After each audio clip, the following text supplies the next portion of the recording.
Alhamdulillah. Maka benar apa yang dikatakan oleh seorang wali besar dalam salawatnya, yaitu salawat nariyah. Allahumma ya Allah, bacakan. Sholli, semoga menambah-nambah rahmat engkau. Salatan, dengan rahmat. Kamilatan, yang sempurna. Wasallim, dan semoga menambah-nambah salam engkau. Salaman, dengan salam. Taman, yang sempurna. Salam itu keselamatan, kedamaian, ya. Ala sayyidina Muhammadin, kepada junjunan kami Kangjeng Nabi Muhammad, alladzi tanhallu, yang mana bisa lepas, bihi, dengan sebab Kangjeng Nabi Muhammad, al-uqadu, seluruh ikatan. Jadi yang ikatan yang mengikat, yang menghalangi rizki, yang menghalangi hidayah, yang menghalangi kebaikan, semua bisa lepas dengan sebab siapa? Sebab Kangjeng Nabi Muhammad. Watan fariju, dan yang mana bisa hilang, bihi, dengan sebab Kangjeng Nabi Muhammad, al-kurobu, semua kebingungan. Kebingungan di dunia, kebingungan di kubur, kebingungan di akhirat, selamat dari api neraka yang sangat membingungkan, yang sangat menakutkan. Itu semua karena siapa? Sebab Kangjeng Nabi Muhammad sallallahu alaihi wasallam. Apalagi syafaat uzma nanti, ya, pertolongan yang sangat bergengsi, sangat hebat nanti pada hari kiamat. Semua manusia, semua bangsa jin, semua makhluk pada mengharapkan syafaat Nabi kita Kangjeng Nabi Muhammad. Wa tanfariju bil qarabu wa tuqda, dan yang mana bisa dipenuhi, bihi, dengan sebab Kangjeng Nabi Muhammad, al hawaiju, semua kebutuhan. Kebutuhan dunia, kebutuhan urusan agama, kebutuhan lahir batin, kebutuhan kubur, kebutuhan akhirat bisa dipenuhi dengan sebab siapa? Kangjeng Nabi Muhammad. Butuh sorga enggak? Tanpa sebab Nabi Muhammad bisa masuk sorga. Tahu di sorga itu nikmatnya abadi. Tahu, yakin nikmatnya abadi, yakin nikmatnya sempurna. Bisa gak kita mendapatkannya tanpa sebab Nabi Muhammad? Tidak akan bisa. Tidak akan bisa. Bisakah selamat dari api neraka dan murka Allah, dari siksa kubur dan fitnah kubur tanpa sebab Nabi Muhammad? Tidak akan bisa. Ini berbicara sebab, bukan berbicara hakikat. Hakikatnya oleh Allah. Orang yang beriman itu nggak usah dikasih tahu, semua sudah tahu. Hakikatnya oleh Allah. Sekarang lagi berbicara apa? Faktor penyebab. Eceste, ibu kenging rizki unggal dinten di pasihan acis kusaha caroge, hai hakikatna tisaha. Sebabnya anggarati salaki sebabna mah leres ente. Ibu berobat ke dokter lalu sembuh, siapa yang menyembuhkan? Allah. Sebabnya dokter. Kadang sebabnya obat, kan, yang kita makan. Eces ente. Ini berbicara apa? Sholawat nariyah ini lagi berbicara sebab, bukan berbicara hakikat. Wa tuqda bihil hawaiju wa tunalu. Esok sebutkan. Dan yang mana bisa diraih, bihi, dengan sebab Kangjeng Nabi Muhammad, ar-raghaibu, segala keinginan. Semua keinginan yang sempurna adanya di surga. fiha ma tashtahihil anfus wa taladzul ayun. Allah mengatakan dalam Quran, segala keinginan hawa nafsu oleh Allah dipenuhi ketika hambanya sudah ada di surga. Ar-raghaib. Apa arti ar-raghaib? Segala keinginan. Ya kan? Dengan sebab siapa bisa masuk surga? Dengan sebab siapa bisa meraihnya? Ingat, wa tunalu bihir raghaib. Terus wa husnul khawatimi, dan juga bisa diraih dengan sebab Kangjeng Nabi Muhammad baik di seluruh penghujung. Ini husnul khawatim. Husnul khawatim itu, husnu itu baik, khawatim itu semua penghujung. Ya kan? Baik di semua penghujung. Karena kebaikan yang paling diharapkan adalah di penghujung. Boleh jadi di awal tidak baik, ya kan? Tidak apa-apalah, asal di akhir baik. Kenapa khawatim? Khawatim itu kan jamak. Jamak itu menunjukkan banyak. Memang penghujung itu banyak. Ya iyalah. Segala gerak-gerik kehidupan kita ada awal, ada akhir. Kalau kita ngobrol tentu ada awalnya, ada juga akhirnya, kan? Bener nggak? Kalau kita kerja ada awalnya, tentu ada penghujungnya. Kita bisnis ada awalnya, ada penghujungnya.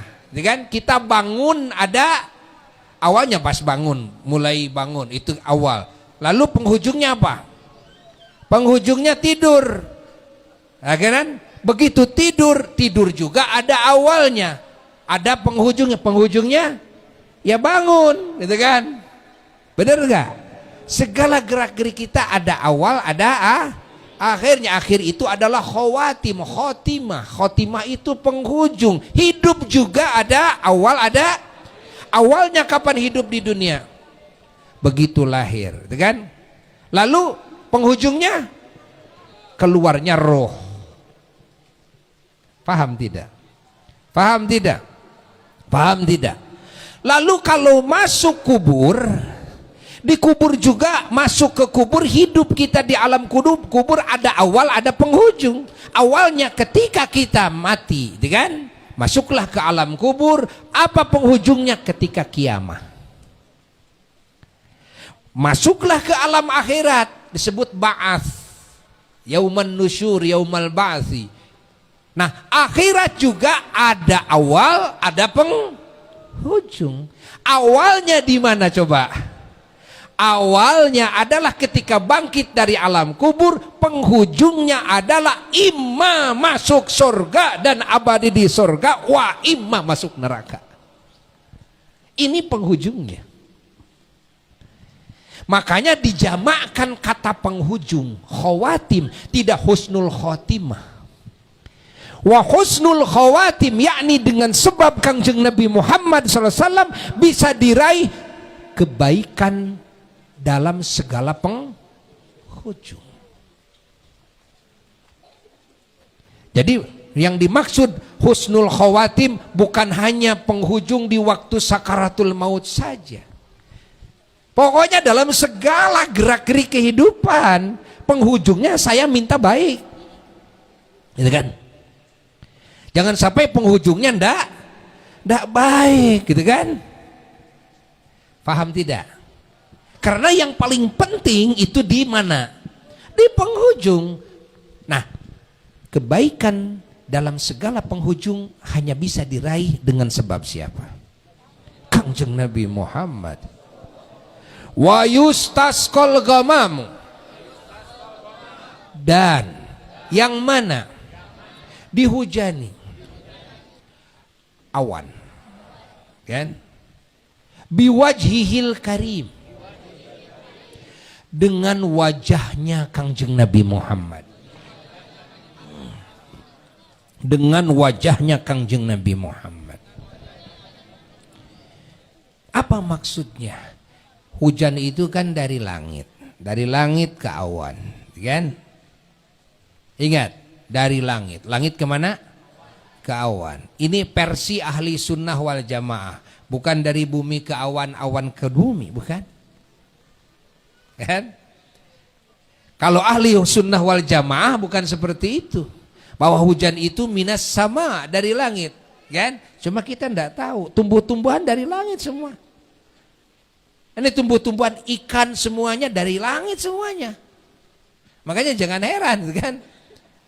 Kalau di gunung, di mata air di gunung kok ada ikan lagi, ya kan? Semuanya diturunkan dari langit semuanya.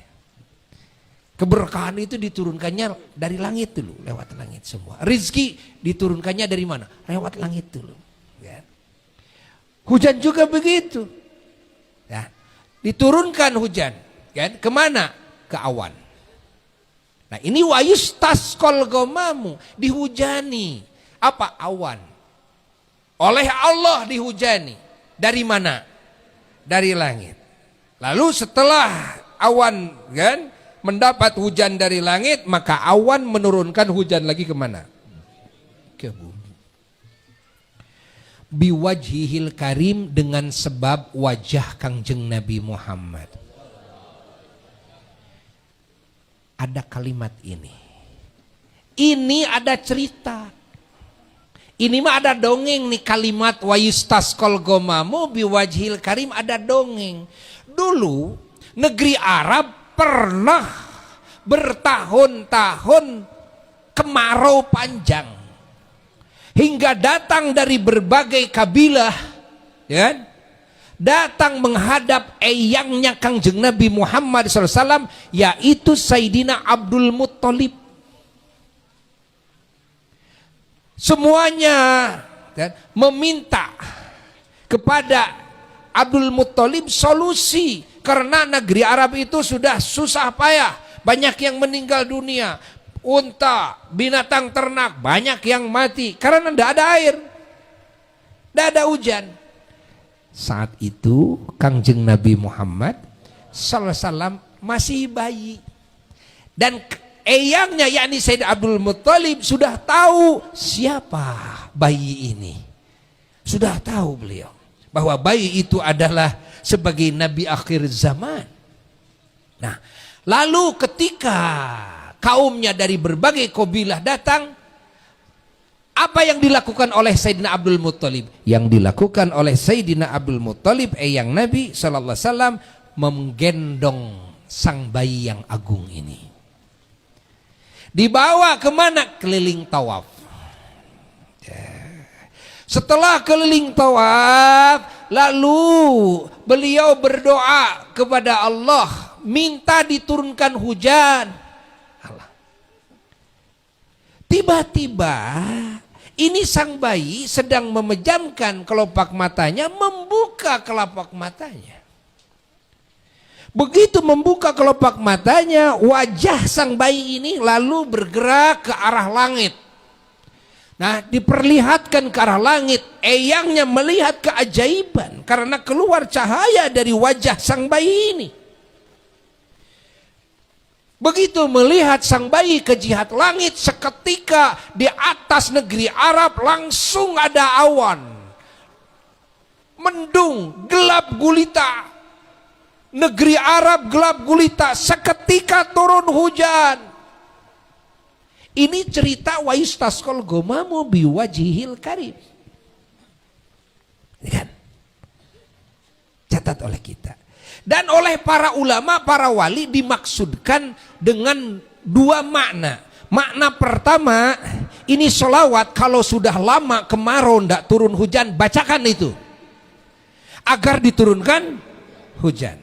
Tawassul dengan keagungan wajahnya Kangjeng Nabi Muhammad SAW yang dulu pernah negeri Arab dengan kemarau panjang, bisa turun hujan dengan tawassulnya eyangnya yakni Sayyid Abdul Muttalib dengan keagungan sang bayi agung ini Kangjeng Nabi Muhammad SAW. Lalu sang bayi melihatkan wajahnya, mengarahkan wajahnya ke jihad langit, turunlah hujan seketika. Makna yang kedua adalah hujan kebaikan. Hujan rahmat, hujan barokah, hujan rizki, hujan. Namanya hujan kebaikan. Dunia, di kubur, di akhirat. Ingin kita mendapatkan hujan kebaikan? Bacakan salawat ini. Gak akan kurang rejeki. Karena selalu dihujani dimanapun berada dengan rizki. Makanya Imam Yusuf bin Ismail An-Nabhani mengatakan rahasia salawat nariyah. Kalau dibaca 11 kali setiap habis sholat. Apalagi ditambah setiap malam 100 kali. Maka dijamin urusan dunia, urusan akhirat dijamin oleh Allah. Urusan rezekinya akan dilimpah ruahkan oleh Allah, akan mendapatkan pertolongan Allah, akan mendapatkan kedudukan yang tinggi di sisi Allah dan di mata makhluk Allah.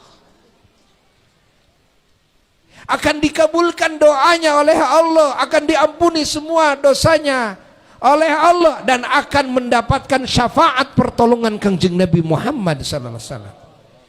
Bacanya setiap waktu 11 kali. Kalau bisa malam ditambah berapa kali? 100 kali salawat nariyah. Kan?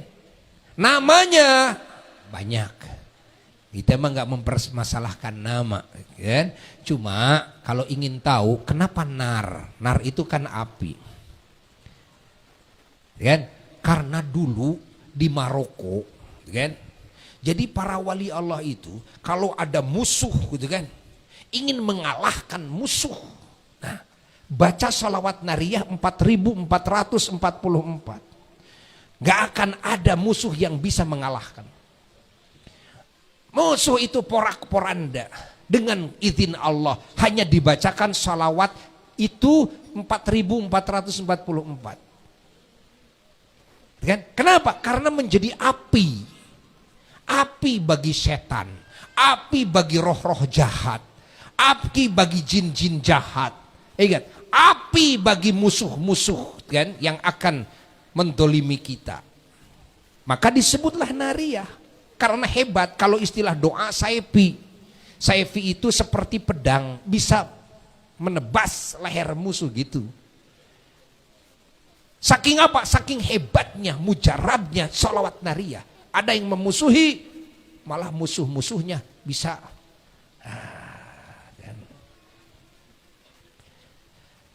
Juga ini salawat disebut salawat nuriyah. Apa nuriyah? Cahaya. Karena menjadi cahaya bagi hati yang gelap.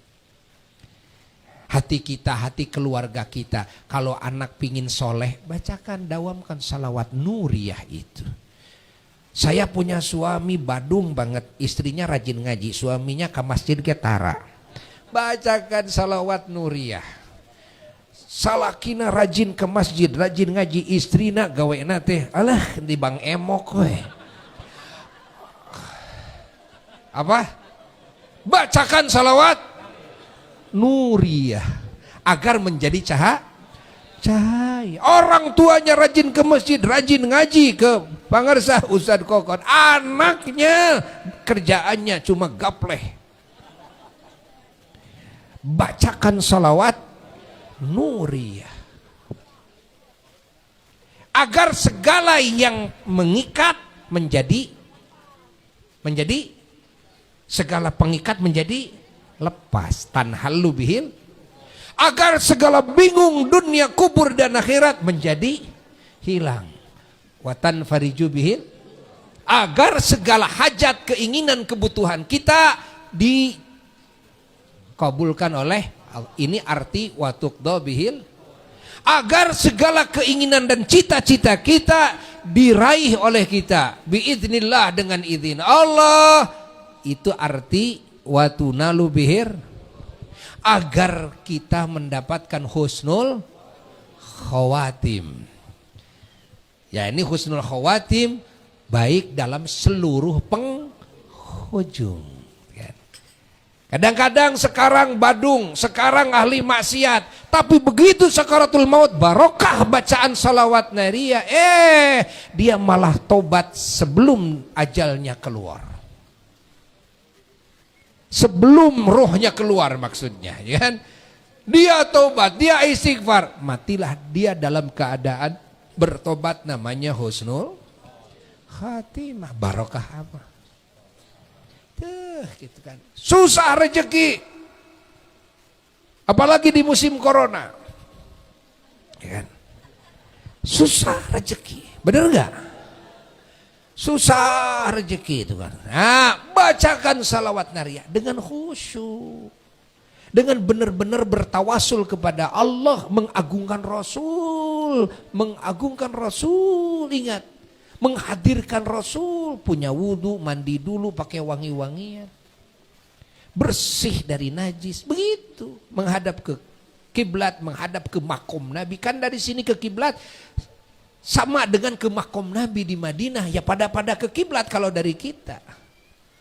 Ya kan? Jadi kita mah nggak usah ganti posisi, itu kan? Mau menghadap ke Ka'bah ya ke situ, mau menghadap ke makom Nabi ya ke situ. Tetap sama-sama ke kiblat kalau dari sini. Ya kan? Ingat, bacakan salawat itu. Berapa kali setelah salat? Kalau bisa setelah setiap malam, hasil segala maksud.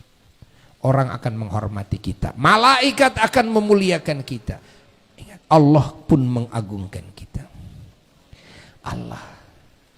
Buya sekarang mau mengijazahkan salawat ini kepada semua jamaah, karena kata Pak Bapak Ustadz Kokon bahwa di sini suka ada salawat nariyah. Alhamdulillah. Nah, Buya ijazahkan kepada semuanya. Ucapkan terima saya ijazahnya, dan insya Allah akan mengamalkannya. Ujung salawat belum tuntas. Tadi sampai wa husnul khawa wa yustasqal biwajhil, terus wa ala alihi, ucapkan, dan semoga engkau melimpahkan rahmat dan salam kepada keluarganya Kangjeng Nabi, wasahbihi, dan kepada semua sahabatnya. Terus fi kulli lamhatin wa nafasin, di seluruh apa? Di seluruh lirik. Di seluruh lirik. Ayo.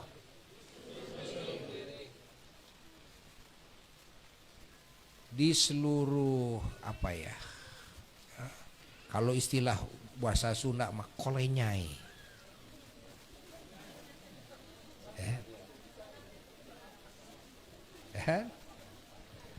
Masya Allah. Wanafasin, dan di seluruh nafas. Masya Allah. Bi'adadi kulli ma'lumin laka, dengan sehitungan segala perkara yang diketahui oleh engkau, ya Allah. Wah, baca salawat nariyah 1 kali, sejumlah nafas, sejumlah kolenyai, jeung sejumlah reret kicep, Masya Allah, sejumlah perkara yang diketahui oleh Allah. Bi'adadi kulli ma'lumin lak, artinya sejumlah hitungan seluruh perkara yang diketahui oleh engkau, Allah. Jika kumaha hebatna eta salawat, kakaraknya ho aing, hartina kakaraknya ho da mane kakarak ngadenge, ya, da ngaji nage kakarak. Buya sebetulnya sering kesini, tapi ke kolam. Kan Buya punya kolam di situ, di ya bisa dikatakan di mana teh? Itu punya kolam. Nanti Buya mau sering kesini insya Allah. Ya, nanti mah baca sholawatnya di itu kan ada rumahnya kan, ada saungnya di kolam itu kan. Alhamdulillah. Buya juga mau bikin tempat istirahat di sini Ya, biar bisa ngumpul sama bapak-bapak, ibu-ibu salawatan semuanya. Alhamdulillah. Waduh, barokah ini acara. Dapat ijazah yang luar biasa juga. Allah, bahagia semua. Faham arti maulidan.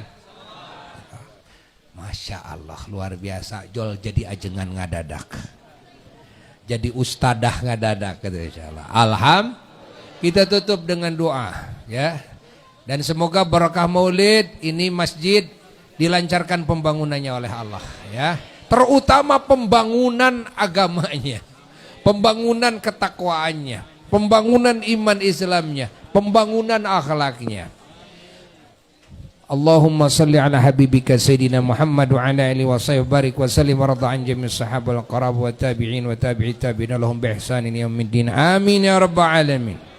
Allahumma inna qad hadarna qira'ata maulidi nabikal karim fahafidh alaina bi barakatihi libasal izzi wa takrim wa askinna bi jiwarihi fi darin na'im wa na'imna fil jannah bin na'imil muqim. Allahumma inna nas'aluka bi jahi hadan nabil mustafa wa alihi siddiq wal wafa kullana mu'inan wa mus'ifa wa bawina minal jannati ghurafa warzuqna bi jahihi sallallahu alaihi wasallam indaka ya Allah qabulan wa izzan wa syarafa. Allahumma inna natawassulu ilaik bi nabiyyikal mukhtar wa alihil athhar wa ashabil akhyar ghafir 'anna dzunub wal auzar. Ya Allah ya Allah ya Allah wa harusna min jami'il makhawif wal akhtar wajma' bainana wa bainahum fi daril qarar wa taqabbal minna ma qaddamna min yasira amalina fil ilan wal israr warhamna bi rahmatik waghfir lana innaka antal aful ghaffar ya ghaffar.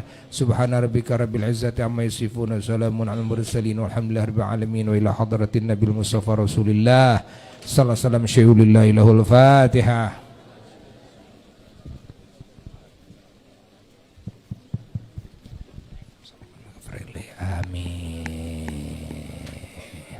Sekian ya.